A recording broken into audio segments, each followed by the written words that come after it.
Haya mafunzo tuliyopata hapa tumeyachukulia vizuri na nimeyapokea. Vile vile nitaenda kukaa na timu yangu, tutaeleza jinsi gani tutakwenda kueleza walimu, tutakwenda kuitoa kwa jamii ili na wao wapate muelewa uweze kukuza vizuri lengo lililokusudiwa kuhusiana na swala zima la elimu. Pia jamii vile vile tueleshe jamii ipate kuelewa, jamii iwe na mwamko. So kama wameona tu hii jenda hii mambo mengine hayaendi, kama kila kitu afanye mwanamume tu, kama si mpira tucheze mwanamume, sijui kupika iwe kwa mwanamke, lakini sasa hivi tuweke usawa, kazi za kike kazi zote zifanyike, wa kike afanye na mwanamume afanye ili kutekeleza hili lililoenda kukusudiwa. Hakuna chingine, kwa sababu zamani wa mzazi anamweka huyu watoto wote ni sawa, lakini sasa hivi zimetengwa hizi kazi za kufanya mtoto wa kike na hizi kazi za kufanya mtoto wa kiume. Lakini sasa hivi kulingana na malezi ya sasa hivi na kulingana na hali halisi ilivyo, sasa hivi tunatakiwa hizi kazi zote wazifanye wanawake na wanaume. Hakuna kazi ya kuchagua kama hii kazi afanye mwanamke, hii kazi ya mwanamume. Tunahitaji jamii kuelimisha, ipate mwamko, jamii ipate mwamko, elimishwe ili na wao waende wakaelimishe huko majumbani mwao.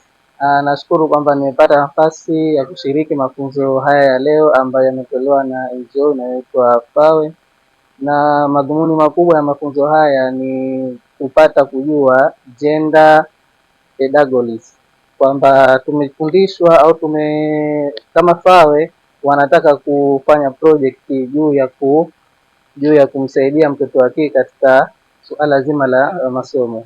So kikao cha leo au meeting ya leo ambayo imefanyika ni suala zima la kutaka kujua ni njia gani ambazo FAWE watazitumia kwa ajili ya kuwasaidia au kwa ajili ya kusaidia project yao ambayo wanataka kuifanya.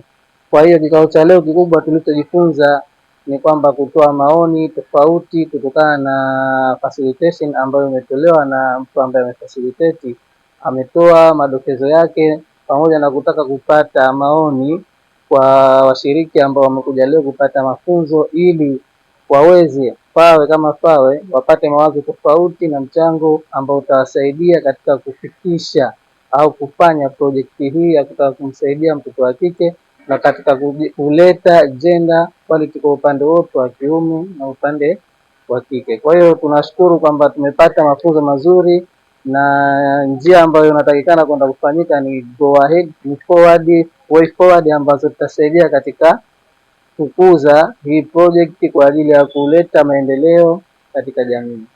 Nafikiri utekelezaji wake utakuwa ni wa aina mzuri kutokana na mawazo tofauti yaliyotolewa na wadau tofauti. Vizuri kwamba kwa wadau tofauti wameshiriki hapa katika mafunzo haya leo na tumepata mawazo tofauti. Kwa hiyo nategemea kwamba utekelezaji wake utakuwa mzuri kulingana na mawazo ambayo yametolewa na wadau walioshiriki katika